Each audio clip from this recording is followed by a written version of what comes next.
بسم اللہ الرحمن الرحیم۔ پیارے دوستوں، آج کی ویڈیو میں ہم بات کریں گے اللہ تبارک و تعالیٰ کے صفاتی نام یا رحمان پڑھنے کی فضیلت کے بارے میں۔ تو دوستوں، آپ لوگوں سے گزارش ہے کہ ویڈیو کو لائک کریں اور زیادہ سے زیادہ شیئر ضرور کریں، اور اگر ابھی تک آپ نے ہمارے چینل کو سبسکرائب نہیں کیا ہے تو چینل کو سبسکرائب ضرور کر دیں تاکہ آپ کو اسی طریقے سے ہر روز اسلامک ویڈیو پہنچتی رہے۔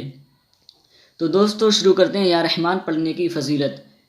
پیارے دوستوں، جس شخص کی اولاد نہ ہوتی ہو اور وہ اولاد کی نعمت سے محروم ہو تو بعد نماز عصر 7 دفعہ یا رحمان ایک ہی سانس میں پڑھے، اور جب تک اولاد نہ ہو روزانہ یہ عمل کرے، انشاءاللہ تبارک و تعالی جلد ہی صاحب اولاد ہوگا۔ اللہ تبارک و تعالی اپنے کرم سے اس کو اولاد عطا فرما دے گا۔ اور پیارے دوستوں، اس کی ایک فضیلت یہ بھی ہے کہ جو شخص بندش کا شکار ہو یا جادو سے متاثر ہو، وہ بھی بعد نماز عصر 7 دفعہ یا رحمان ایک ہی سانس میں پڑھے، انشاءاللہ تبارک و تعالی اس عمل سے جادو اور بندش کا توڑ ہوگا اور وہ جادو اور بندش سے ہمیشہ کے لیے محفوظ ہو جائے گا۔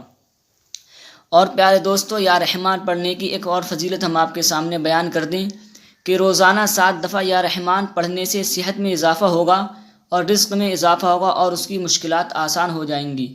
تو پیارے دوستو، جو چاہتا ہے کہ اس کی مشکلات آسان ہوں اور رزق میں اضافہ ہو تو وہ اللہ تبارک و تعالیٰ کے اس نام یعنی یا رحمان کی کثرت کرے اور اس کو قاعدے کے ساتھ پڑھتا رہے۔ السلام علیکم۔